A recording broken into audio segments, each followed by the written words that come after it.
All right, hello and welcome to the Rebellious Noise Pro Wrestling channel. My name is Scott. Over here, I'm joined by Dan. Look at that, I did it the right side. And down here, we are joined by Rob. Of course, we are back talking all things pro wrestling, of course, on the Rebellious Noise Pro Wrestling channel. What else we'll be chatting about? You never know. We do go off on a few tangents. But today, there are a few kind of pressing stories in the wrestling world that we're going to dive into right after this. Welcome to the Rebellious Noise Pro Wrestling channel. On this channel, we bring you some great content from inside and outside of the squared circle. We will go through and offer some in-depth analysis of the biggest events of the year, as well as bringing you exclusive interviews with some of the industry's biggest names. There will also be live show reviews, in-depth features, and podcasts. So make sure you give that subscribe button a slam so you don't miss any of the action.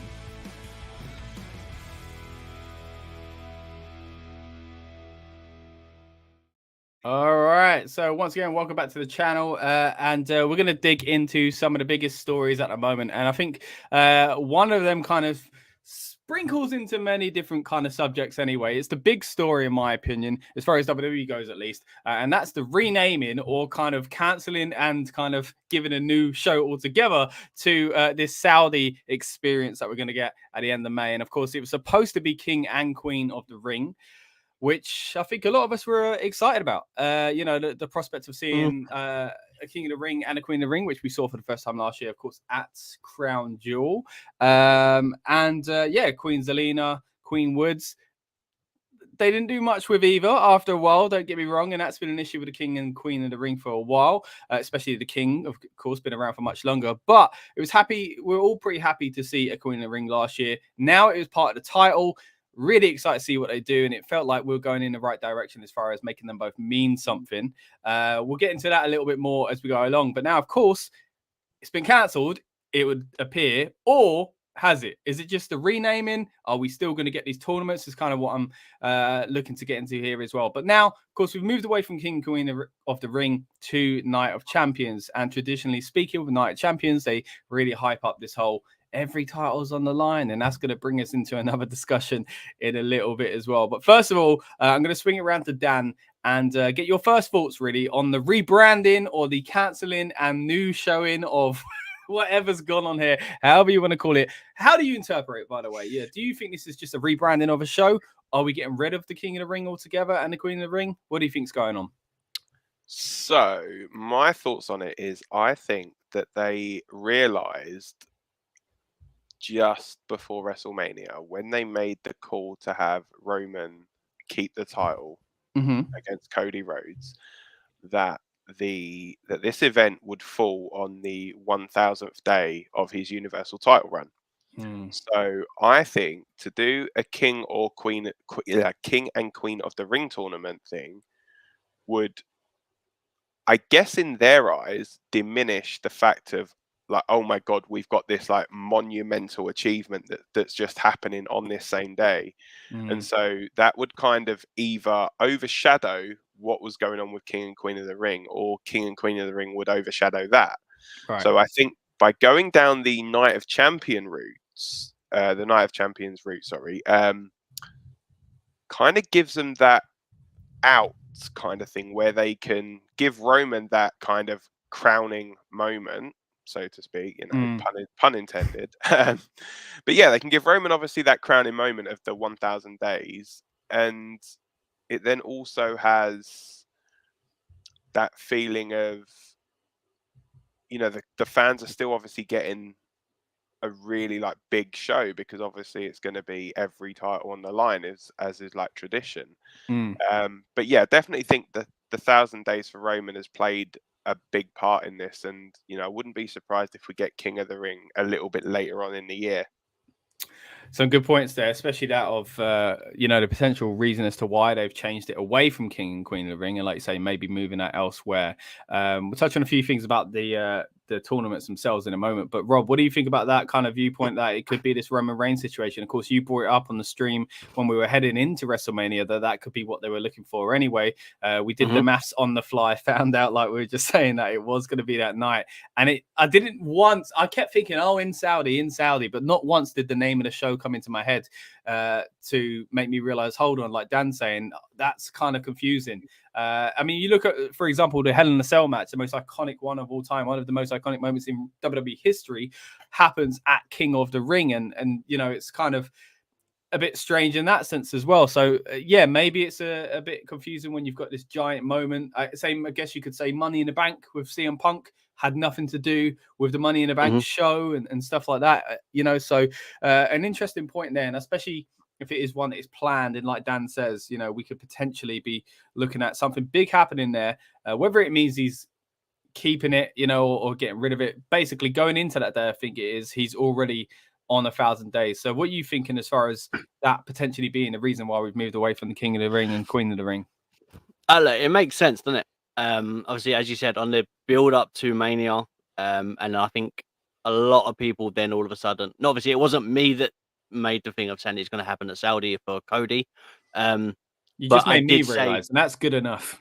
Well, there we go. But I would say the idea of it being on 1,000 days, and then Cody, let's say for example, Cody does get the win and then becomes the champion. That's a big moment. Obviously, it's not a WrestleMania moment, but a big moment anyway. Doing it on a night of champions, making him the champion of all champions, is kind of another good way to kind of book it. Like he beat Roman. But at the night of champions, yeah. So I mean, I'm not against the idea. I like the idea of Cody being there. As I said, I like the idea of him breaking it on 1,000 days. But even now, the more I think about it, I'm just like, I don't think Cody needs to do it right now. I mean, even being on 1,000 days, I think, I don't know. I don't think it's time yet for Roman to lose that title. And it's weird saying that when I was, I guess, an advocate for saying it's got to be his title. An advocate. Let's make that clear, guys. An advocate, not the advocate. He didn't get kicked out by Paul Heyman who stole his job or anything like that. You've been an advocate, yep. I have.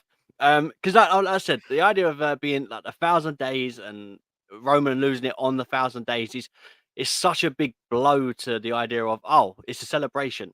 But my concern, right, and the way I kept looking at it was this: if you do like a celebration or something like that, Raw or SmackDown, they get their win and they do their celebration party or whatever you want to call it, 1,000-day celebration or milestone moment and all this sort of stuff.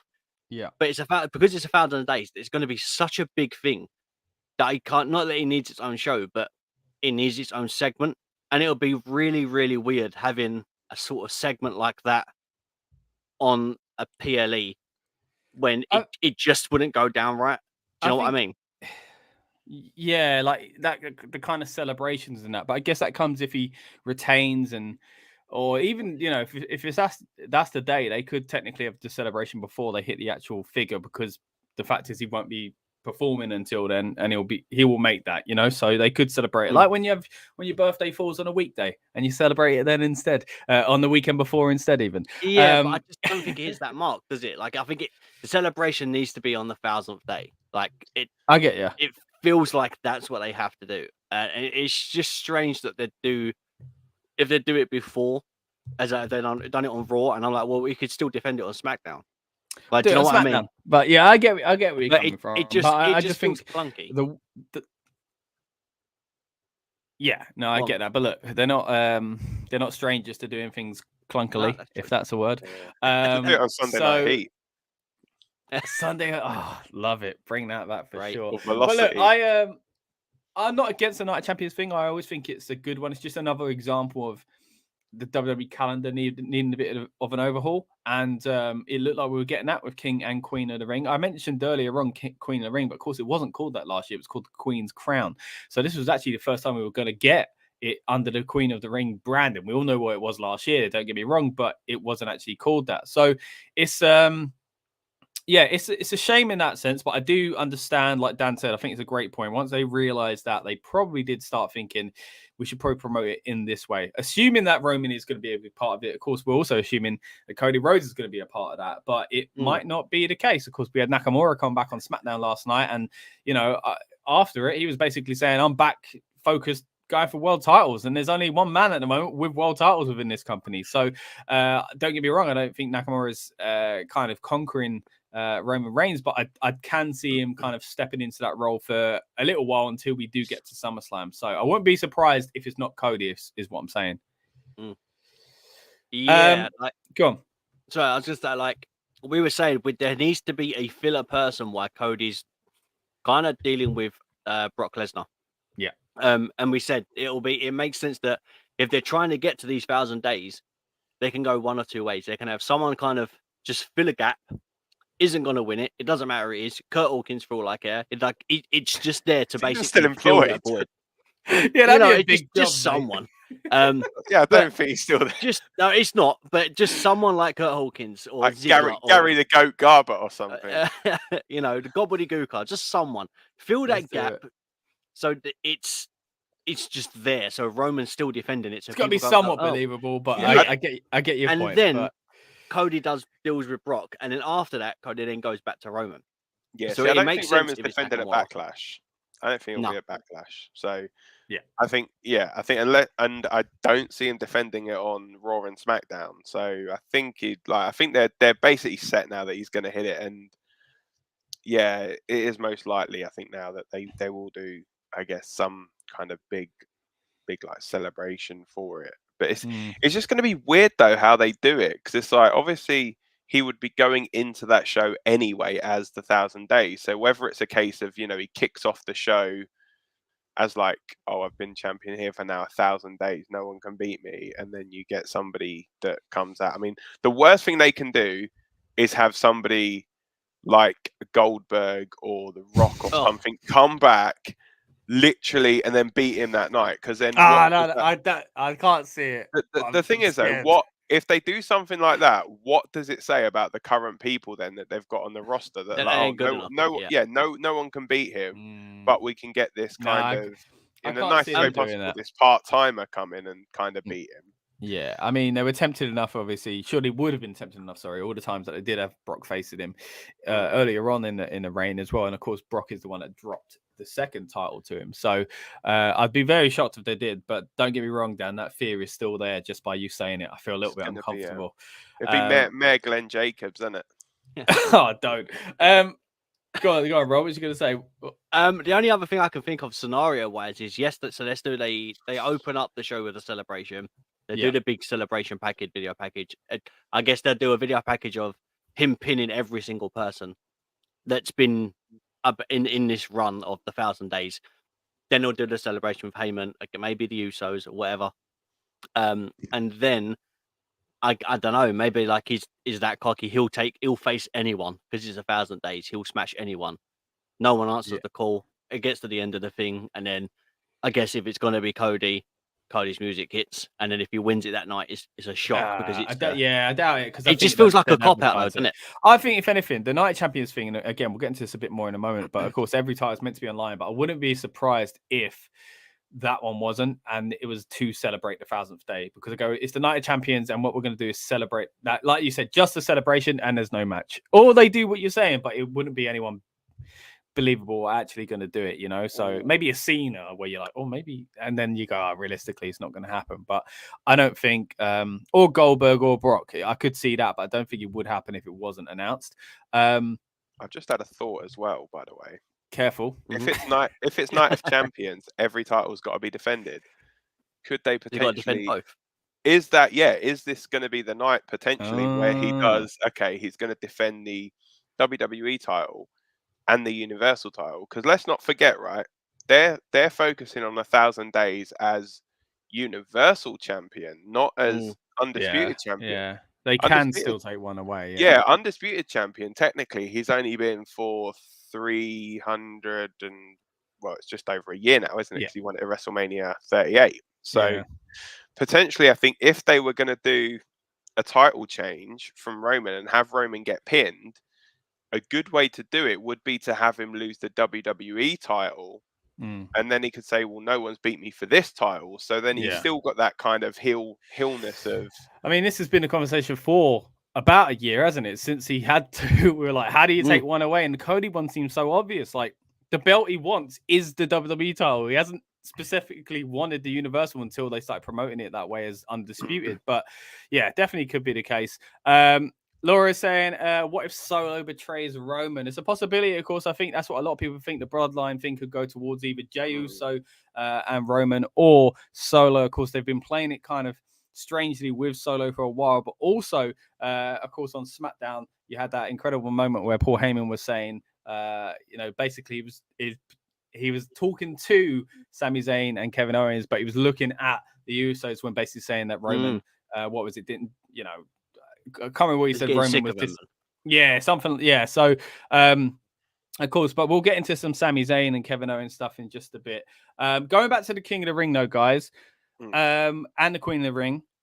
What do you think then? Do you think there's a possibility that we do have a tournament still on Raw and SmackDown, and we still do finals there? Because you could consider it still like somewhat a Night of Champions thing, where someone is crowned titles and. Maybe even they include a king and a queen of the ring. Firstly, let's go to Rob on this one. What do you think the likelihood of that? Could they still use the king and queen of the ring, but not called? Is it just a renaming of the show is what I'm saying? Oh, this is what happens. I mean, go to Rob first. Oh, there we go. It feels like I just don't think they're doing. I don't even think they're going to do the King and Queen of the Ring for the Night of Champions stuff. I think it's completely avoiding it, and they're going to do it something else. I think the way they would do it would be, when I say it, I know all of them are, the PLEs are network exclusives, but I think if they were to do it, it would be a network exclusive. So everything to do with the King and Queen of the Ring, you can watch the show, the matches on the network. Oh, okay, like a Mae Young Classic type situation. Yeah. So they'll do it in that way, and then the final thing will be like King and Queen of the Ring, and they'll, as we said in the group chat, maybe they'll put like the final 4 in, or final 8 or whatever, whittle it down so it gets to the final thing, and it'll be like that. But I think if they were going to do it that way, then they'll do it that way. So as you said, it'll be like a Mae Young, so network only. You can watch all of them on there. That's the only place you'll catch them, like the Mixed Match Challenge. Or they'll do that and then put it on YouTube. Something similar to that. Yeah, so I mean that raises a good point actually, because we talk about last year having basically King of the Ring, Queen's Crown, but it was only the two matches if I remember correctly. So it was only branded that way for the finals. So was this? I mean, as soon as it got the name King and Queen of the Ring, I think a lot of people thought we were getting the entire tournament on it, like you used to with a King of the Ring show. Yeah. Maybe it was never going to be that way. Maybe it was always going to be just the King and the Queen get crowned at the show, and they wanted to tie it in with the kind of crown royalty stuff that they've been doing the past few years anyway. Dan, what do you think, mate? Do you think we're still going to see some sort of or it's possible we could still see some sort of King of the Ring, Queen of the Ring finals take place at this show? I mean, I've just been like looking into it a little bit, but apparently there's no plans, concrete plans yet to actually run a actual like King or Queen of the Ring pay-per-view at the minute. But if my memory serves me right, didn't they used to do it back in the day in June anyway? It was around then for sure. It was usually the June. It was on the way to SummerSlam. Yeah, because it was normally it would go WrestleMania, then Backlash, then King of the Ring. I think might have been right. So yeah, I mean, and there is no June pay-per-view listed at the minute, because you've got obviously. 2 in May. You got 2 in May, then you've got straight to Money in the Bank. So they could potentially do something like in the middle of June, for example, and then that would be a good way to put it on. But yeah, to answer the question, no, I don't think they're going to do a King and Queen of the Ring crowned at Night of Champions. I think that will solely be like all the titles defended on that show. Okay, so do you think this show was supposed to, when it was still called King and Queen, was it supposed to be the same as last year, or do you think it was supposed to be like bigger versions? You know, the bracket would play out on the show. Do you think we were going to get that originally? I think there'd be too many matches to do it like that. I think possibly like semi-finals and then finals on the this is what especially with both sides, you know, men and women. But this is what makes me think they might still do it, because I feel like this just might be a rebranding. But either way, it's a shame if we don't see anything at all for the King and Queen of the Ring. It's a great concept that they've definitely not utilized well at all for a long time. And yeah, I mean, us three, of course, kids of the Attitude Era, big fan, and Ruthless Aggression Era, big fans of the King of the Ring, of course, and what it used to mean. So it's a real shame to see what's become. But again, that's a kind of another conversation for another day. I think we could go real deep on trying to fix the King of the Ring, like we've done with the Hall of Fame and WrestleMania week recently as well. Yeah, see, because I'm just trying to think, right? So if we did go down the route that there are going to be every title defended, so let's think realistically, what are these Saudi shows normally? What, 3 hours? 3 to 4 hours? I'm normally like in bed by the time these shows happen. No, these are on early, mate. These are on at like 5 o'clock. Yeah, I'm still in bed. You're still in. Okay, yeah, I forget. You're out of bed at the moment. Right. A bit late. Yeah. So we got to think, right? So say we do the universe. Say it's the undisputed title as one, right? So then you got undisputed, IC, US, tag, SmackDown women's, Raw women's, women's tag. Am I missing any? No, I said IC, US. Yeah, that's all of them. That's it. So that's seven. That's 7 titles. Still seven matches. That's 7 matches, which is pretty much like a standard kind of like PLE card sort of thing. Now, of course, in recent years, it's been really hyped up as every title's on the line. They've done Clash and they've done Night of Champions, and they've changed it around a little bit, but they like to really emphasize every single title's on the line. Now, you mentioned how many titles there are, Dan, has made me think maybe they could afford to not put every single one on there. And of course, the one that they would probably be best not to do. Let's not forget there's a draft as well, which is end of April. That'll be exactly. So we don't know if they're going to split titles. Could do, yeah. Could be a time to do it. Night of the Champions they could do a whole reset. They could do something really weird. But anyway, that sounds great, doesn't it? With 7 potential matches, I wouldn't be surprised if they thought, we don't want to use all the titles. And the best one to not put on that show is, of course, the tag titles, because at the moment we are into the early part of a reign of Sami Zayn and Kevin Owens. And of course, on SmackDown, we just saw that they're defending their titles next week already, straight after this show has been announced. And I think there's either 2 things going on here. Number one is either they are actually going, we can't have titles on you guys because Sami Zayn is not going to perform there. Or it's number 2 of, well, we're not going to put that title online anyway. And we know everybody knows this situation about Sami Zayn. Let's play up to it. Let's make people think he's losing the titles next week. Is that what they're doing? I don't know. I really, really hope it is that, and that they keep the titles, because if they held the titles for this long, as in the Usos, and they lose it just to get them back a few weeks later, that sucks. Sami Zayn and Kevin Owens finally winning the titles on a great moment at WrestleMania just to lose it a little while later, a few weeks later, that also sucks. So for me, I'm very, very fearful of that, but I'm quietly optimistic that they might just be playing up to the kind of internet hype around the Sami Zayn situation with Saudi Arabia. So, Dan, what's your take on that? I mean, to be honest, it's like they've got time yet. I mean, that's the good thing. It's like, even though the titles are being defended, is it next week on SmackDown? Yeah. So the titles are being defended next week. Let's not forget. So they got next week. Then they've got, obviously, there's still a few more weeks even to Backlash. Yeah, they could drop them at Backlash. Of course. Yeah, because then you've got Backlash. You've obviously got the draft, for example. They could even say, okay, we only want 1 set of titles. Like, they could be drafted, say, to SmackDown, drop the Raw side of the tag titles, and then you've got at least 1 set of tag titles that can be defended and 1 that don't, sort of thing. And then, but yeah, going back to it, I think it's a tricky one, because obviously, as much as you feel as though, okay, Kevin and Sami have just won the tag titles, you don't want to see them lose the tag titles. In my opinion, it's just stupid if you're going to promote the show as Night of Champions and emphasize on commentary every title will be on the line, and then not have the tag titles on the line. Because as well, you got to think a tag team match is always like a kind of like a unique attraction. Breaks up the night.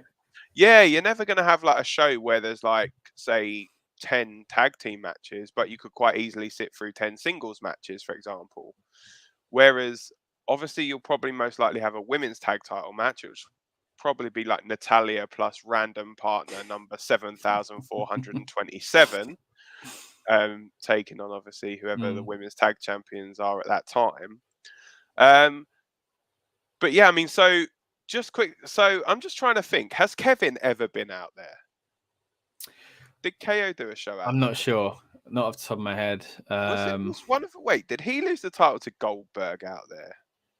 That was the Fiend, wasn't it? The Fiend, yeah. That was Fiend, yeah. Because what I was thinking was potentially they could do the Scott's favorite thing and have like I could feel this coming. Because obviously they've had Riddle kind of helping out. So could they maybe have Riddle. That's my other fear. The thing is, they've just done that with the women's tag titles, you know. Yeah, and that was weird enough as it was. So I mean, I guess it's a tricky one really, because as much as you kind of want them to, you know, have this great title run, because the Usos title reign was so long, it's like, are they going to want to keep having, you know, these big title matches? And sometimes it is better for the babyface team to be chasing the titles. You know, there's all that kind of thrill of them like coming just close, and then that moment where they eventually win it is just going to be like a mega pop, like we saw at Mania. Whereas if they now go and lose it to a villain tag team, it, you know, it'll be like, oh yeah, like a bit deflated kind of thing. But then the time they've built them back up again, and then they could go on and win them again, they're going to get that big pop all over again. So, you know, I think they said they've got a show coming up in Canada again in August, which people actually tip in to be possibly Edge's retirement show because it's in Toronto. Right. So, you know, what's to stop them, say, losing the titles at Backlash, winning them back, you know, on the show in Canada, for example? You know, the roof would blow off that place.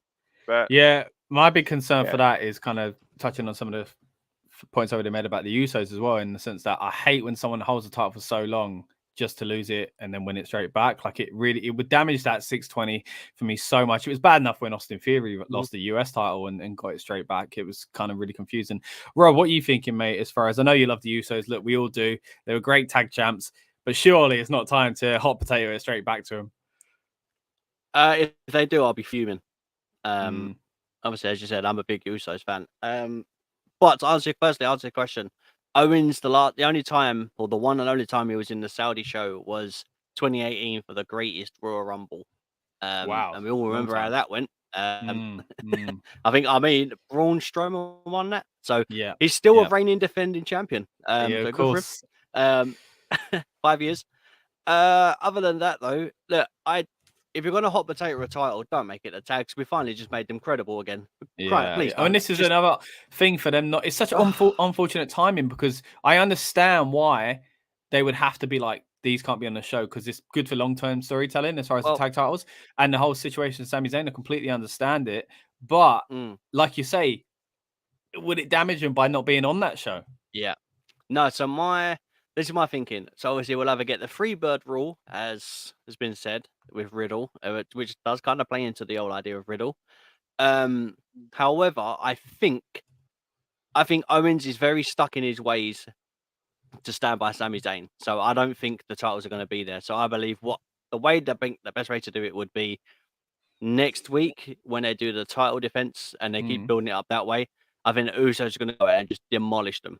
So I don't even think the match will happen. Owens and Zayn will win, and then we'll get that moment, like the Royal Rumble moment, when they just get battered by chairs and they're medically unfit to go. Yeah, it's a bit soon for that. There. You know, like they should do that in a few weeks' time, because of course we still have Backlash to go. So it's yeah, or they do it Backlash. They do it now. So look, let's say they have their match at Smackdown. We'll get a match at Backlash, and then at Backlash they do it, and then it's. But I can see them doing that, or as they're getting on their way to fans in the know. You know what I mean? It'd be obvious to fans in the know why they've done it, but at the same time, they've done that over the past few years with Sami anyway. Found reasons for him to not be there and stuff like that. You know, remember last year he was massively involved in the press conference.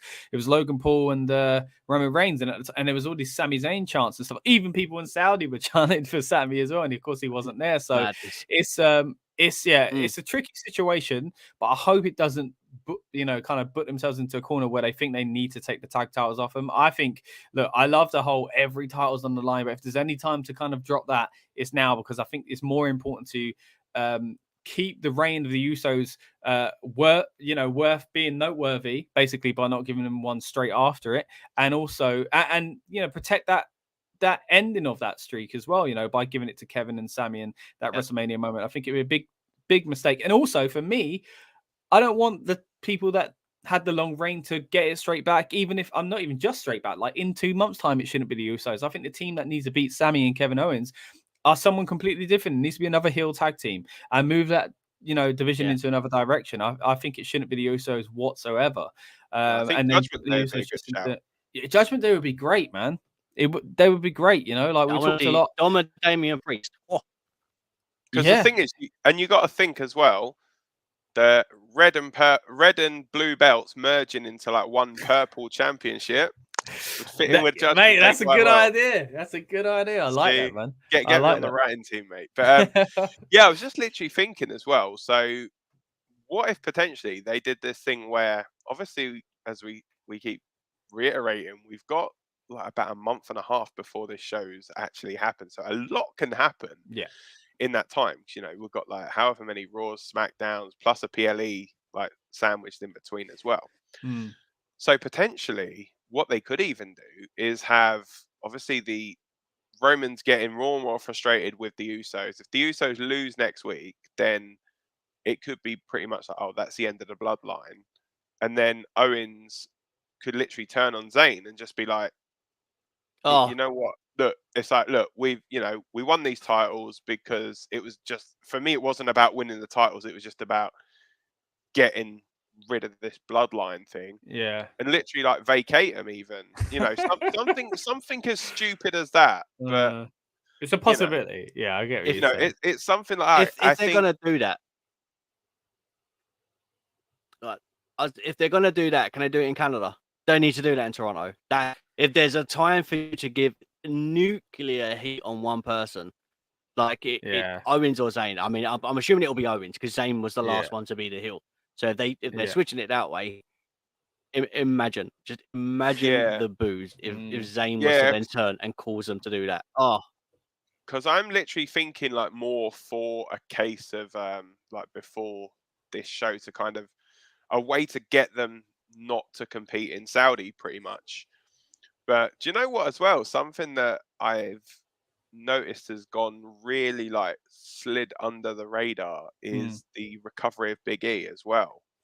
Yeah, so but up until Mania, there was a lot of talk about it. He was obviously at Wale Mania, and we talked on the podcast about him possibly showing up on Raw as well. Would it be Raw or WrestleMania? But since that's been and gone, it's gone very quiet again.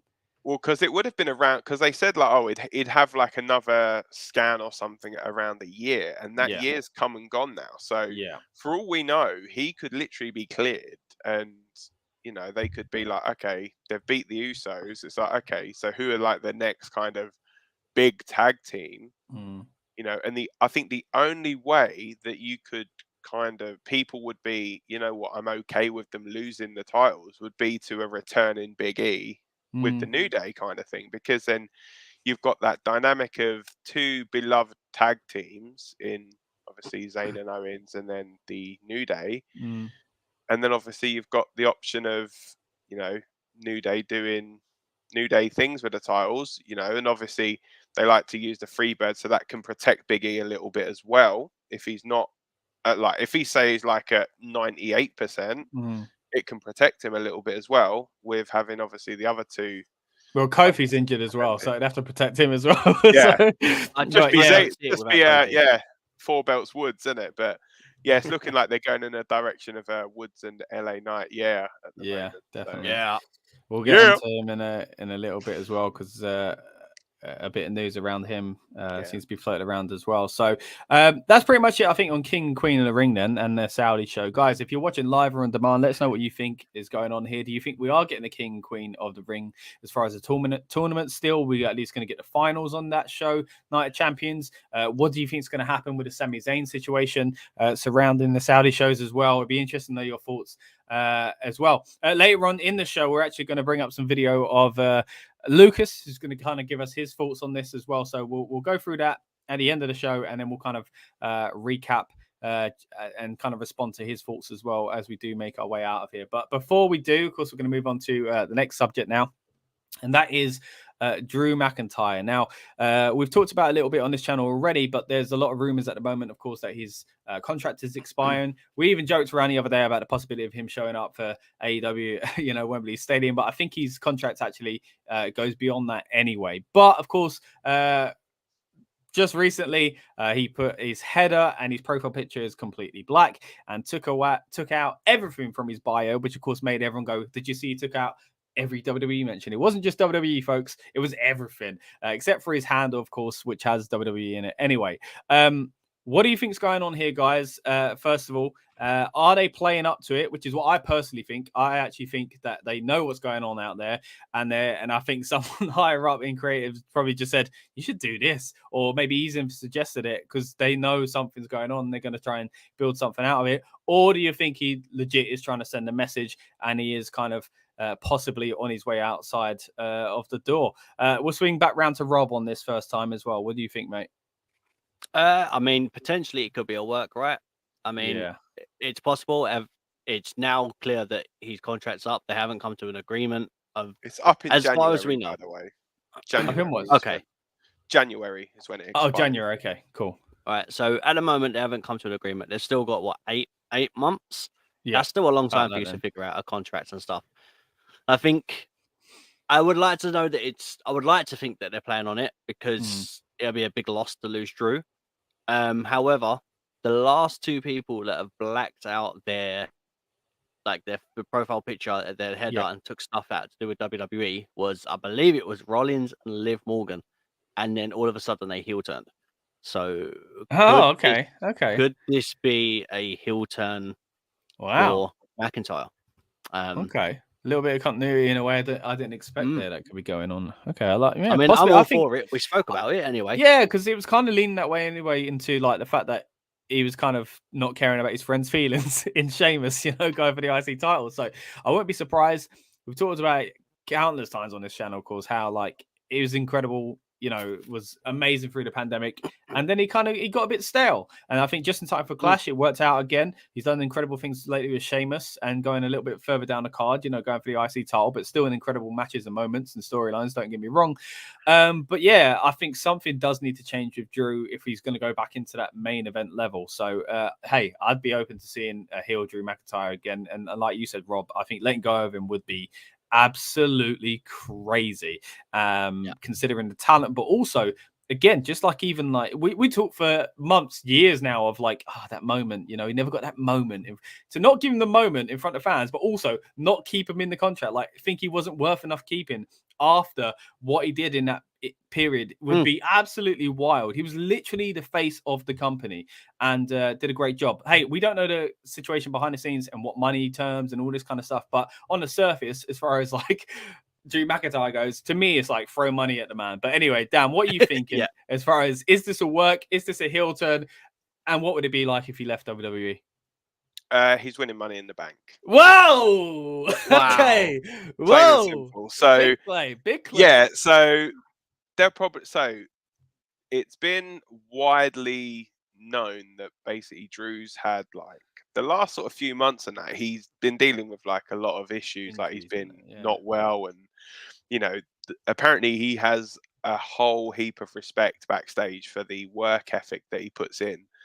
He's always turning up sick. He works sick. I think there was a PLE where he was literally like on his backside basically, and he was like, no, I'm still going to go out there, still going to give you like a banger of a match. So I think from a WWE point of view, they respect the hell out of Drew. I think they would be stupid not to do at Money in the Bank, have Sheamus beat Gunther for the IC title and Drew win Money in the Bank on the same night. Like that would just be like the cherry on the icing, especially the fact that they didn't give us Drew winning the title at Clash. And Sheamus at Clash as well. And Sheamus equally, at Clash, So I think they have to, I think they would have to kind of make it right there. So yeah, I think they're going to see what they could even do is if they did go down the route of a heel Drew, they would have to do it after Money in the Bank, I feel. So I feel as though he'll be a babyface going into Money in the Bank, win the Money in the Bank, and then he could be like, then the next night on Raw could be, or when they're back in the States, could be when he's like, oh, I've got this guarantees me a title shot. And then he'd be like all disgruntled, like, oh, maybe this time I'll actually get to do it in front of fans. Yeah, like turn into like a bit of a whinger, like in character. Like, I'll get to do it in front of fans. Also, my contract's up. So maybe like I'll just cash this in, like do the Punk thing. Like maybe I'll cash this in, get the title, then leave when my contract expires, basically. And then look, I never thought of that once, man. Like I've spoken quite a bit on a few podcasts already about Sheamus, but I've not once thought, the whole idea of a Brit and in Drew winning the Money in the Bank, that I think backyard, didn't it? Like they kept saying at Clash at the Castle. Somewhat, but it'd be a great moment. Like I said, they didn't do it at Clash, and it felt like it was a timing thing, and I felt like a big missed opportunity at the time. This could somewhat kind of go there to make up for it, and I think you're right as well. If we do get a heel turn, it would have to come after winning it. So I actually really like that idea of it becoming that. But if we go back into, sorry, go on, Rob. If they done that, which I'm all for, by the way, I'm not. I mean, the only thing that I'd be against it is because I want LA Knight to win Money in the Bank. However, that aside, if they done that and they was able to work it around, and let's say, for example, it was the Monday Night Raw of his contract expiring on the final days, they could literally make him cash in on that Monday and leave. And he's like, my contract's up. I'm now a champion. Or be out of contract, but on, but make it public. Still have the money. Still have the briefcase and cash it in at like Mania next year or something like that. That would be pretty cool. But then it'd be a massive pop, wouldn't it? It wouldn't be a heel turn or anything like that. So we've kind of explored the Money in the Bank stuff and the heel stuff a bit there, Dan. But what do you think as far as the possibility that it is all real and it is going quite sour between the two sides, and we could potentially see an exit from Drew McIntyre? To be honest, I don't think it is. Like, I think it's, I just feel as though, you know what? They've had a lot on at the minute, obviously, with Vince leaving and, coming back all that malarkey that, Triple H has probably just not got around to busy time, He's had to re-sign Logan Paul and Photoshop a picture. They got to Photoshop another Drew one, and it's hard because he doesn't look that young anymore. Exactly. Not the chosen one anymore. So, but no, I reckon that, they'll probably have, like, when they get time, him and Triple H will sit down, have a chat. They'll get a signature on the dotted line. Yeah. Drew will be, I can, in all honesty, see Drew like finishing up his career in WWE now. It'll be a massive shame if not. Yeah, I don't see him going anywhere else. I mean, especially the fact that he had been away from WWE previously, built up his name and his reputation all over again, and then came back. I feel as though that would kind of be a bit of like a wasted kind of bit of a kick in the face. Because they told that story, and that story would almost, in hindsight, feel like it's not as important or as true because then they let him go again, sort of thing, Yeah, and especially the fact, obviously, that he practically from a male side carried the company through the pandemic era as well. When there were no fans, I feel as though that will probably be a factor, in the discussions that he has. Like, look, like a loyalty bonus sort of thing. Or like you you gave me a title run when there were no fans there. It's like, it would be nice to actually have one in front of fans so that the fans can get to witness it. I mean, that's a way that, going back to the heel thing, a way to turn heel is if Cody by then has won the title and Drew ruins Cody's dream by beating him a day after or the night he's won it or something like that, so that would be crazy. Like, talk about giving someone heel heat. I think that'd be a cool way to do it as well. Of course, Dan touched on there as well, the trials and tribulations and things like that of Drew McIntyre. And it'd be worth pointing out that we did thankfully get to interview the man. He's a great guy. And we did talk about the story behind the match. That should have been his breakout moment, I find. And I won't kind of spoil what that is, but if you've seen the interview already, you know exactly what I'm talking about. But basically, there was a moment in his original run that he just massively impressed a lot of people. There was a lot of buzz, and it just didn't work out. And of course, after that, he went into 3MB, and as they say, the rest is history from there. But go check that out, guys, if you haven't already. We've got plenty of interviews on this channel, as far as interviews with WWE superstars and things like that. We have plenty of special guests coming on, build-up shows, reviews, reactions, and predictions as well. So, yeah, please subscribe if you haven't already. And right, let's move away from Drew McIntyre talk, and we're going to stick with a Money in the Bank theme, though, because the rumor coming out at the moment is that, hold on, let me brace myself for it. LA Knight. Yeah. Okay. Is supposedly being talked about, and there's been rumors of this for a few months, don't get me wrong, but as becoming the holder of the men's Money in the Bank briefcase. Now, of course, we've touched on it before. It's going to be in London. Very much looking forward to it. And I think it'd be a fantastic moment to see. And I think he fits the mold as far as what I personally like to see in a Money in the Bank winner, which is that kind of, and same as the Royal Rumble, someone who's just about to break into, super hot and exciting, and the fans are really behind him, just about to break into the main event scene. And I think it's a perfect way to do it so many times. And it's a perfect storm, I think, for LA Knight. I would really like to see it. I think it makes sense. And I think if they don't do it, unless they go another direction and it's also absolutely wonderful and we just haven't thought of it yet, I think they'd be kind of really putting themselves at risk at kind of getting a bit of backlash, no pun intended, as far as PLEs go, against the decision, really. So that's the big rumor at the moment. Of course, when these things come out, a lot of these websites end up saying plans change. That's true. That can happen. Card subject to change as well. So definitely is the case with behind the scenes conversations. So it might not happen, but hey, when a rumor come out, I think a lot of us have kind of gone towards it because it does seem somewhat realistic. So, Dan, what are you thinking? I know we've already discussed a little bit about possibly another person grabbing that briefcase in London, but what do you think about LA Knight potentially being the one to get his hands on it? Yeah, I mean, I wouldn't be opposed to that. I mean, I think, you know, he's got that kind of arrogance about him as a villain that you would kind of want to go after, like your babyface champion, like a Cody Rhodes, for example, if it was Cody to obviously hold the title. I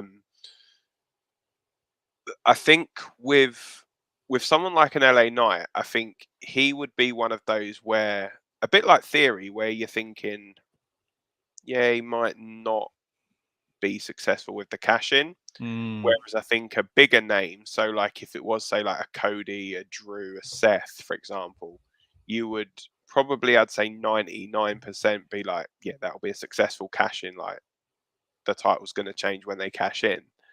Whereas I think, yeah, Knight fits into that kind of category when obviously the Corbins, the Sandows, that kind of stuff, where you're thinking, yeah, I don't think he's going to come out of it as champion. But I think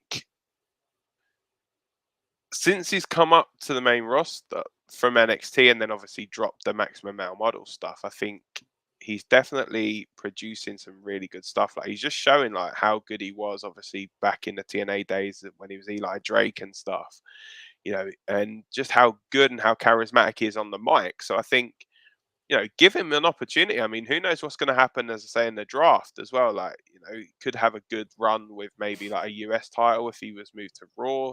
You know, potentially, well, I guess he wouldn't. It's weird to think all three of your main male champions are heels. So, yeah, you couldn't obviously have him face Roman because he's a bit heel and heel. You couldn't have him face Gunther, heel and heel, and you couldn't have him face Theory because it's heel and heel. It's like, you know, unless he does turn babyface, he's naturally going that way anyway. As far as he's the cool heel that people like to cheer, you know. Yeah, but yeah, I think there's a few names that I'd kind of like to see for Money in the Bank this year. Drew being one, Cody obviously, Knight. Do you know, Cody would annoy me because he's just had his opportunity. He doesn't need it. Yeah, I think the other one as well, Xavier Woods. I think he's been stepping up lately. King of the Ring, they gave that to him, but then doesn't seem likely to rub. Yeah, you don't want him to go backwards, but there we go. Hey, nice. Hey. Nice. Rob, I hope you haven't got any terrible puns, but what do you think as far as LA Knight's claim to the Money in the Bank? I'm for it, man. Like I mean, how many times do we have to go before we start realizing that we love LA Knight? Like he's like Austin and Rock combined of this generation for what he's doing, and the fact that he's 40 now, like, or in his 40s, it's mind-boggling that he's not had that. It's mind-boggling that he hasn't had his moment yet. Do you know what I mean? He done that stuff, and then he done the awful stuff with what was it called? With Mace and Maximum. Marseille. Marseille and Mansoir had potential, but just not where we wanted to see LA Knight. I think he was good in that role, but it doesn't even. Because I think they're doing good at the moment. I think what they're doing is good now. Like the Otis stuff, and I think it is quite good.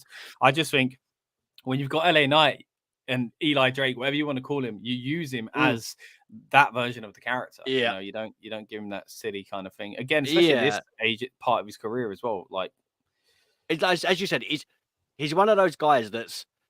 You have a moment when you see them and you go, they're about to blow. Like that, the rocket's on them. You've just ignite. It just let them go. But then at the same time, like they didn't even use them at Mania. Like what the heck? I know. And if people that are watching like live or on demand, go back and watch what we said because we moaned so much, and we said it on night one. We was like, okay. It's got to be tomorrow then. It's got to be night two. It's got to be night two. He has to do something with the Miz and Austin or something like that. We fantasy booked it. He sounded amazing. Nothing. So and then he on the Friday he was in the Andre Memorial Battle. Got it right again. And he got thrown out, and the crowd booed. Like, it was crazy. It was like that was such a sign. Exactly, that was such a sign. It was like, I can't believe they've done that. But then it was like, oh, they've done that because they know. They know, and if they don't know, they will find out now from these fans. And then they still did nothing with it. So that is kind of going against this kind of rumor for me. That what do you mean they're going to suddenly start pushing him? I don't know, man. I think what I think will be is, let's say he does win it, he will become babyface and run as Money in the Bank, but he'll do the heelish tactics to win it. So I think all the way up to the moment of his cash in, he'll be the heel. And then the minute he cashes in his babyface, he'll be like the Dolph Ziggler syndrome of the Money in the Bank. Like, he's such a heel. And then all of a sudden he cashed in and the crowd went bananas. And I mean, were both of you lucky enough to be in attendance? Yeah. So and I think it'll be that sort of pop. And if that is the case, the heel, whoever it is that's a champion, has to be a heel. It can't be Cody because it'll give the opposite reaction. So it has to be, if it's going to be someone, I mean, do you want to say Roman? I don't. I was thinking this earlier. If the Money in the Bank briefcase being cashed in should not be successful on Roman, like not at no way, unless it's planned like a John Cena RVD situation, like where they say I'm cashing in on this day. It should definitely not be that, because it's a different moment. It's two different things, and it will kind of it will give a reason as to why no one could do it, but this person could do it because they did it by surprise. Don't get me wrong, it gives you that, but it takes away so much as well at the same time. Like it should be its own exciting thing, Maybe it should be flirted within Roman Reigns, but it shouldn't be successful unless it's planned and straight up. I'm doing it on this day, and it's an actual match. I mean, because I think that shouldn't take away from the story we've had. Go on. I think the last, who is it? So we had Theory and then the Miz, and the only reason the Miz had it was because of the Otis stuff, right? Or did I miss someone? Who was the last one? Was Austin Theory? Austin Theory. Yeah. And then before that was the Miz, right? It was the Miz, obviously he won it with Otis, and he cashed in on Bobby Lashley, I believe. Was it Lashley? Let me have a quick look. I forgot all that mess. I like seeing Miz as WWE champ, but you've made me small there. So we had Austin Theory won it, and then the year before Austin Theory was actually Big E. Oh, okay. Yeah, I don't even remember Big E winning it. Big E won it the same year as Nikki ASH, and then it was the year before that, the 2021, which was when Otis. So who did Big E cash in on? Oh yeah, that was Big E was when he cashed in on Bobby Lashley, I want to say, to win the title. Yeah, he won it that way, didn't he? Oh, okay. Yeah, that's how Big E won it. Yeah, and then the year before that was the Otis and Miz stuff, and then the year before that was the Brock Lesnar. Yeah. And Yeah. that's another thing as well. I think there's some rebuilding to do with Money in the Bank for me. So it's had a stain on it for a while now, hasn't it? I mean, the last one with Theory was absolutely a mess. Yeah. Then Biggie had it fine, but it was still messy. It was still COVID-y around that time. And then Nikki Ash had it. Got to play it right. Bro. The thing is as well, and I think it comes into everything that we say, and whether it's Money in the Bank, whether it's King of the Ring, if it's a Memorial Battle Royal, whatever it is, if you are being given an opportunity to shine, and it's if you're branding it as it's an important thing, make it important. Because if you're not going to make it important, just don't do it, because it rubs everyone the wrong way, and then they don't care.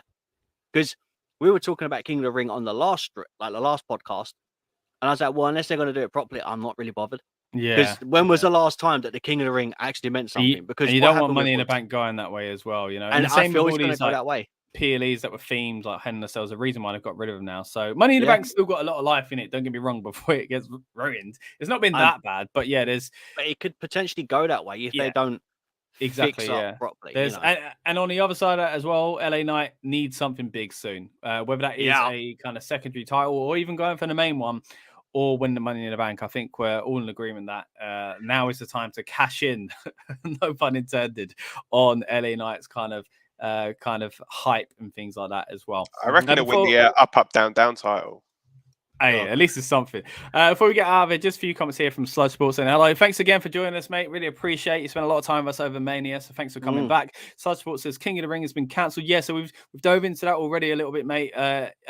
Thanks for joining us, but of course appreciate that we're live, so you might have come a little bit after we spoke about it. If you are watching live, please go back and check the beginning of the stream out after we wrap up here. And if you're watching on demand, thanks for joining us as well. And also was helping us out there just at the end, reminding you there, Rob, that it was Biggie before Theory as well. Those are pretty much the biggest stories going on at the moment. Of course, we've touched on, I know since we did our last kind of podcast, some more stuff's come out about CM Punk and the possibility of him coming back to AEW, or the likelihood seeming that way, and that AEW are going to do their own kind of like almost a soft brand split is the rumor at the moment. So we haven't really had a chance to speak to Dan about any of that kind of stuff, AEW, All In, or CM Punk. So just before we wrap up, mate, I'm going to give you a quick chance to fire away on any quick thoughts you got on that. None. And why is that? Don't watch AEW. But you've got to have a thought on. I'm sorry, Dan. That is so ridiculous. You don't have any thoughts on one of the biggest names of all time having the biggest scandal in wrestling for years. Controversies, I should say. And you don't have a thought on Wembley Stadium, no? I'm messing with you guys. Yeah, obviously AEW running All in Wembley is like a massive deal. Apparently they've done 45,000 pre-sales already. So like registered for half the battle done. Yeah. I think that was the main worry. I think when they announced it is the venue going to be too big for them? Because I think the minute they said about coming to London, I think everyone's mind automatically would have gone to like Craven Cottage, because obviously the Khan family own Fulham FC, the Fulham Soccer Club. Yeah, Fulham Soccer Club, as well as the Jacksonville Jaguars. Gosh, we've just lost a few subscribers. Yeah. Sorry, guys. Sorry, Al. But yeah, so obviously, the Punk thing, I think it's a tricky one, really, because I think it's just how is he going to be received by the locker room. I think a lot of the decision that Tony Khan's going to have to make, I think, will have to be done with the full backing of his kind of big names that he's got in that locker room. So your Kennys, your Bucks, your Jerichos, your Moxleys kind of thing. I think as long as you've got kind of, I'd say at least 2 or 3 of those that are willing to work with him, it at least then gives you 2 or 3 programs that you could potentially bring him back to. But I think if he does come back, then there will have to be they'll have to have some serious chats and be like, look, you need to go and do like a public apology, all that kind of stuff. But then think like, has that bridge burned by now? Like, and I guess his argument would be, well, why aren't those guys apologizing? I mean, but the thing I think, it's a lot of people are kind of pinning that blame on like solely at the feet of Punk, really, aren't they? Because he was the one, obviously, that was out there in front. Yeah, he was the one who was out there in front of the fans, and I guess that's what instigated the whole thing, kind of sort of thing. So I think, although I think if you did, so obviously they are doing All In at Wembley, I think it would be a bad idea for them to try and do it without one of their biggest names and their biggest ticket draws.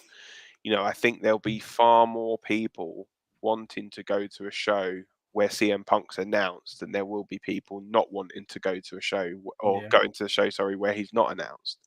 So I think, CM Punk is one of those names that will kind of sell you tickets on its own, because when was the last time he was over here in any capacity wrestling? Yeah, good point. It's that thing of, we don't know, because of how volatile he is, we don't know how often you're going to get to see CM Punk wrestle again. So this could be, and he was supposed to be gone. Well, he was done by all intents and purposes, and he came back. So that alone, like you said, that story, him coming over, is a massive ticket seller anyway. But yet on top of that, the real life kind of feud that they kind of, you go back in history, man, over wrestling, where they've been like, let's make some money out of this real life situation. Matt and Lita and Edge, that kind of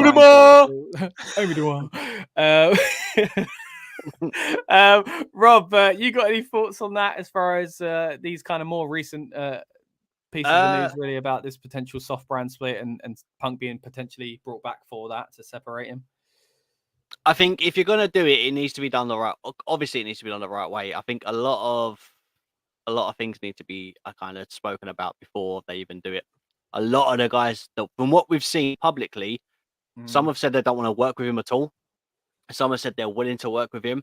Yeah. I think if it happens, the FTR obviously have had photos with him and talking about it. And Danhausen obviously has spoken about how great he is. Yeah. And that's one of a few from the locker room. I don't know what he's like with others. Obviously we don't know. And I think some people don't want to say anything to cause a bigger problem that's already happened due to that media scrum that they've done.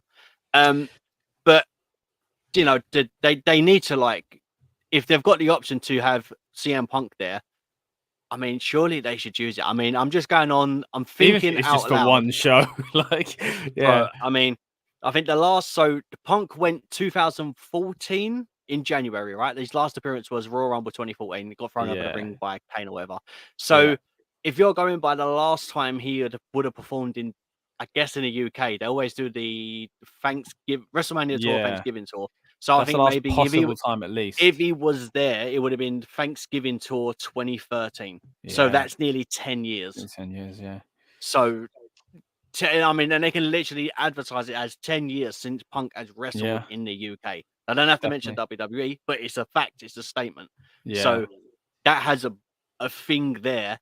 And as you said, Punk is going to put asses in seats. Yeah. So definitely, yeah. So, I mean, I'm all for it. Yeah, I think if they are bringing it back, of course, this conversation is going to go on forever. But basically, I think there are going to be a lot of new terms added to contracts that they didn't actually think about the first time round, maybe. And whether or not there's a soft brand split and a certain crews on one side, there are problems with that as well. There's animosity between the A show and the B show. Could be like a Raw and Smackdown thing, which could fuel them into being and having healthy competition. Just keep them away from each other at pay-per-view type situation as well. So we could have two very different feeling AEW rosters going forward. Before we get out of here, we'll quickly bring up Lucas's videos as well, and then we'll kind of wrap up here just as we do, and we'll kind of react to even what Lucas has sent us over. Go on, mate. Just one more thing on the Punk thing as well. So going back to obviously what they were saying about the potential, with the brand split, and Rob mentioned a bit about Danhausen and the FTR guys basically saying how lovely he is and that. It's every kind of story you read from Punk, there's never a kind of in between. It's always he's the nicest guy you'll ever meet, or the guy's a total douchebag. It's there's never that kind of if you catch him on a good day, then he's nice. If you catch it's one or the other. So I think it's just what side of the bed has he got out of? How many coffees has he had that day? Because I remember when we went to We went We to met him at a CM Punk signing, signing yeah. in Harrods, and like he actually tweeted out like, "This shindig doesn't start until I've had my coffee." So we know what he's like if he ain't had his coffee. But then on the other side of that, he must have had it because I had a great conversation about Nando's with him, you know. So Yeah. it was, and I got a happy birthday from him because me and him share a birthday. yeah. So. There you go. So maybe you're right. I mean, that is something I've heard as well. That if he likes you, he's And nice this and fine. If you don't, then yeah. it's So fine. a story apparently was that the first day he was there, he actually went into the women's locker room, bought the literally gifted like Starbucks vouchers to all of the women on the roster. Mm. You know, so apparently, yeah, they say like he's a proper sweetheart at times, but then it's like tough, isn't it? it's like he can just flip like that. It's like I just think, is that the kind of person that they're going to kind of want around in a locker room full time, knowing that he could have that volatile nature, like straight up? But I guess like, he and his kind of friends that wouldn't see it that way. And if it, we don't really know. And it could just be simply, he could literally come out and argue that, well, look, once you cross me once, right? I ain't got time for you. And he's just like, that's it. I'm cutthroat when it comes to that. And I admit that, for him, he's justified in that, so it's a tricky one again without knowing what happened. And I don't think anyone's ever really going to find out what happened at All Out. But a nice little bit of kind of synchronism and poetry, I think, was that if he, all this happened at All Out and CM Punk coming back at All In, there's a nice little bit of symbolism there as well. So that'd be pretty cool. Like I say, though, before we wrap up, we'll bring up Lucas's videos here. We'll kind of react to some of the points that he makes, and then we'll be getting out of here in just a bit. So if you haven't already, guys, please subscribe. If you're joining us late, please go back and watch the start of the video. But here we go, bringing in our the fourth Beatle here. In Lucas. Okay, so here's what I think about the things mentioned. Firstly, about the King and Queen of the Ring being changed and merged or morphed into Night of Champions. Now, I believe this has probably been done because they don't really have enough women regularly on TV, and that are not challenging for the championships. And I think they've struggled to kind of fill the tournament.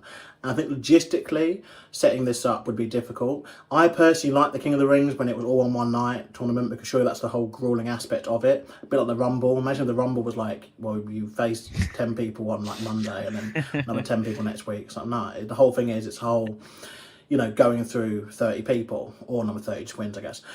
But I think ultimately having the two different ones, obviously for male and for female, would mean that it would just be a very weird pay-per-view to do, because you'd have to have obviously hopefully the semi-finals and the final of both brackets. That's 6 matches already, and this is where, to be fair, they could use the pre-show they all just sat there talking, do nothing for like an hour, 2 hours or maybe 2 hour pre-show of no matches. Madness. But I do think as well it just better presents the brand, what they want potentially. I'm guessing Roman has to be defending. That's their way of kind of saying Roman's on this pay-per-view, I guess. King, Queen of the Ring would kind of dictate that would be the main thing, and it's already awkward when he's main evented over the Rumble match. War Games obviously took Survivor Series place, and he main evented that, so it'd be a bit weird him then being on like the King of the Ring pay-per-view but main eventing still. And the thing is, absolutely he has to main event because he's like the big attraction. But I think that is definitely confirming, and it's his Thousands Days champion. That's definitely confirming. That's when we're going to see him next, defending his championship against who I'm not too sure. In terms of the other stuff, so the next point. All right, so we'll be getting back to Lucas in a moment there, guys. But quick thoughts on what Lucas said. Like you said there, Dan, it kind of did align with some of our thoughts on the Roman Reigns situation. Great point as well about using the pre-show and how it kind of, it seems like Lucas thinks that we're moving completely away from the King and Queen of the Ring, as we mentioned earlier on here as well. And any kind of thoughts on there, Dan? Well, first of all is tidy your kitchen.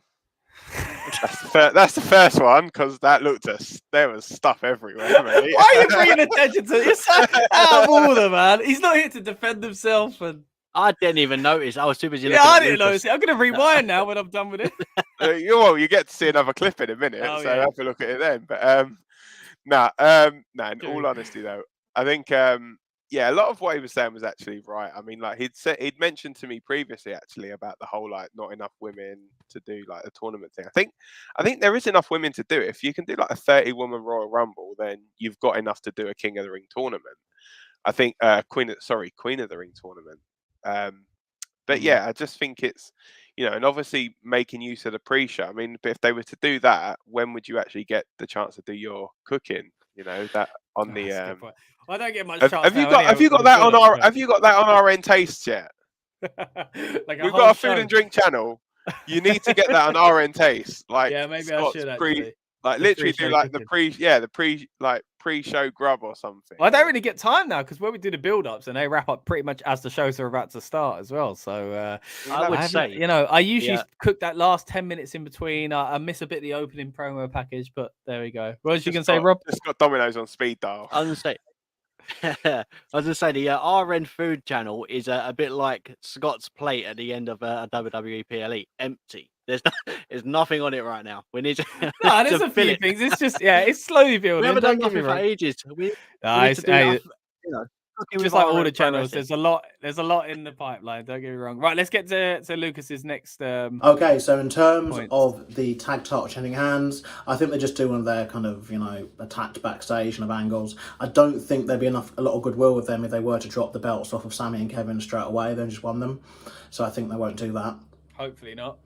In terms of LA Knight and Money in the Bank, I'm down for that. I think they like doing these things where someone misses out on something and they kind of pay them, get them back, like later down the line. And I think obviously him and Lashley as well, not being part of WrestleMania, was just a complete oversight and something which, people were saying about Vince McMahon, but this was wholly on Triple H, that booking decision to remove all that stuff with Bray Wyatt. Just don't get anyone involved with Bray Wyatt. That's what happens, he does promos for 3 months that no one can understand, talking absolute nonsense, has a match no one can see, and disappears. And obviously, nowhere to be seen now. He's not wrong. And obviously taking down, the good work that LA Knight's done. I don't know whether I'd have him as a babyface now, though. I think... Yeah.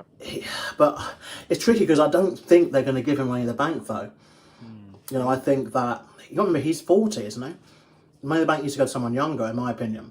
So, maybe he'd do it. Maybe he won't. Then the next point, Drew McIntyre, obviously his contract coming up. I don't think this is anything more than him just waiting it out because he knows the better offers are going to come close to the time. I think he's had a bit of a weird year. He had that weird feud with Karrion Kross. Obviously didn't win the WWE title, at Clash. But he has been used. So it's a case of, I'd find it a bit odd if he was to think that the grass would be greener anywhere else, going from on pay-per-views, getting WWE Championship shots, to doing God knows what at AEW. You also think these people aren't going to be main guys, in AEW, so I don't understand why. But I think it is just because they know it's a good bartering tool. All right, so yeah, great. Thanks for joining us there, Lucas. I didn't actually notice any of the mess there, Dan. I think you were being slightly unfair. But let's get into some of the things he touched on there. We kind of agreed as we went along, of course, with the Sami Zayn and Kevin Owens thing that we said earlier on. That'd be a shame for them to lose straight away. And also, he's kind of point about LA Knight being kind of, around 40, and is it too late? Should it be a younger guy? I think LA Knight fits the profile in every way except for his age. And maybe for me, this is the way to fast track that kind of, there you go, now you're in the main event. Like, it kind of almost adds to my point of why you should do it. But I can understand the opposite side of it from Lucas there as well. Let's swing it back round to you, Dan. What do you think as far as Lucas's points there? And also the Drew one as well, of course, about AEW. Yeah, the argument is that he's big enough to be the headliner in AEW, but we've seen many times in the past. How many of those guys can you really put at the very top of your roster? Yeah, I think where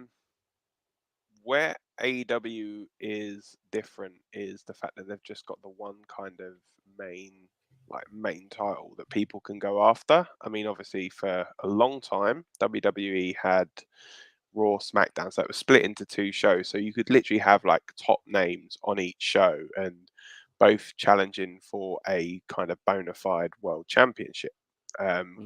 Especially when you had, like, say, the WWE title and the world heavyweight title. And yeah, it was kind of like, okay, so you think if they was to say do that in AEW, have 2 separate world titles, you'd have kind of like your Moxleys, your Jerichos on one, then you can have like your MJFs and your Drews, your Bryans, etc. on another.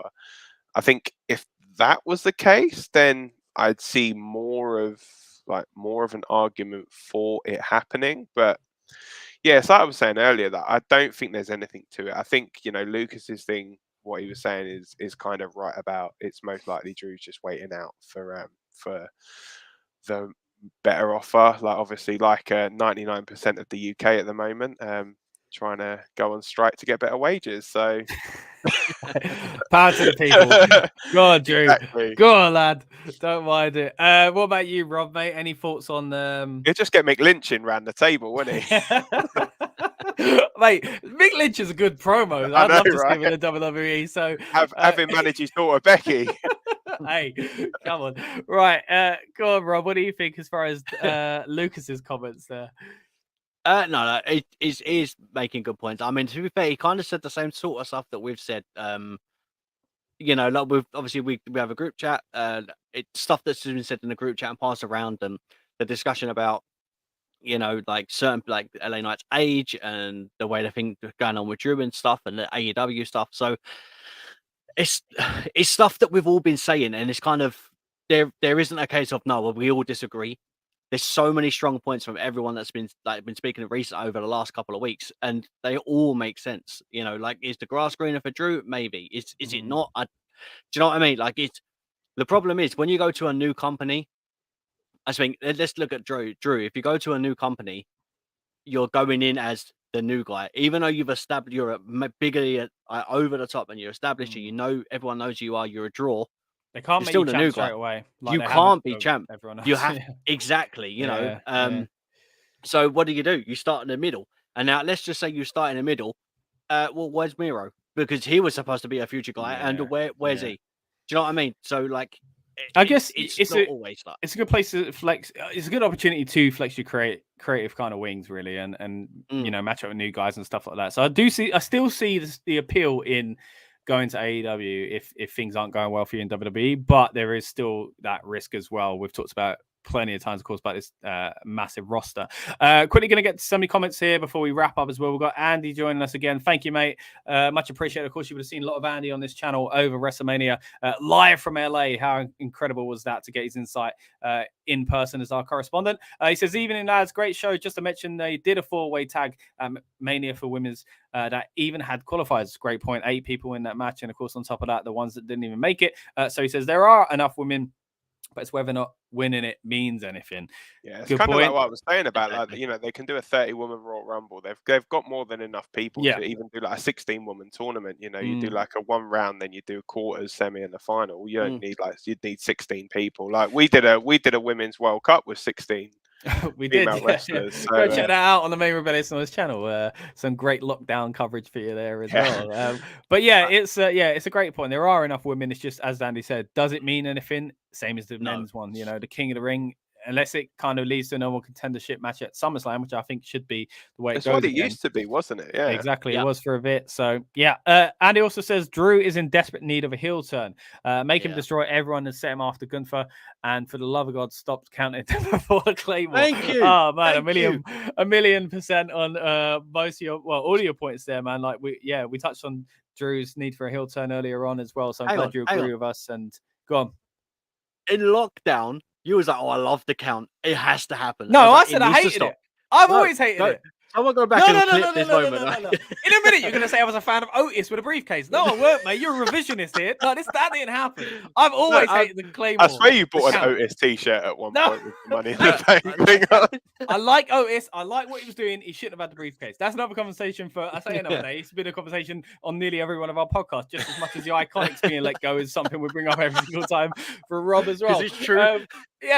So many things have to be threaded through all of our shows, of course. But anyway, thank you so much for joining me, Dan and Rob, but also thank you to everyone that's watched either on demand or live, whether you've commented or not. We really do appreciate it. And again, if you are watching on demand, please drop a comment and let us know what you think of these conversations we've had today. We've gone in depth on the King and Queen of the Ring. We've gone in depth on the Sami and tag situation and Saudi Arabia and what else was it? The changing the United champions. We talked about LA Knight. We talked about Money in the Bank with him, Drew McIntyre. opinions as well and what's going on there. And even, of course, you can't have a wrestling podcast these days without talking about CM Punk. So we've done a bit of that as well. So if you are joining us late live, go back and watch what we spoke about earlier on. But either way, we thank you so much for joining us on our channel as always. And we'll see you in a few days' time, I'm sure, for another bit of content. But also, I do want to mention, seeing as Andy's been popping up here, we're going to be guesting on his channel soon as well. So, of course, like I said, he's been on here a few times lately, but we're going to be hopping over there to have a bit of fun around the draft on Friday night as well. So go subscribe to Andy's channel. You'll see him in the comments here. Wrestling Royalty is the place to be on Friday night. So anyway, I've been Scott. This one's been Dan. He's been Rob. Lucas has been around, and hopefully, if it's anything to do with Dan, he's cleaning his kitchen right now. But much appreciated for his messages as well. Some great points as always. And yeah, guys, see you in the next one. Bye. Welcome to the Rebellious Noise Pro Wrestling channel. On this channel, we bring you some great content from inside and outside of the squared circle. We will go through and offer some in-depth analysis of the biggest events of the year, as well as bringing you exclusive interviews with some of the industry's biggest names. There will also be live show reviews, in-depth features, and podcasts. So make sure you give that subscribe button a slam so you don't miss any of the action.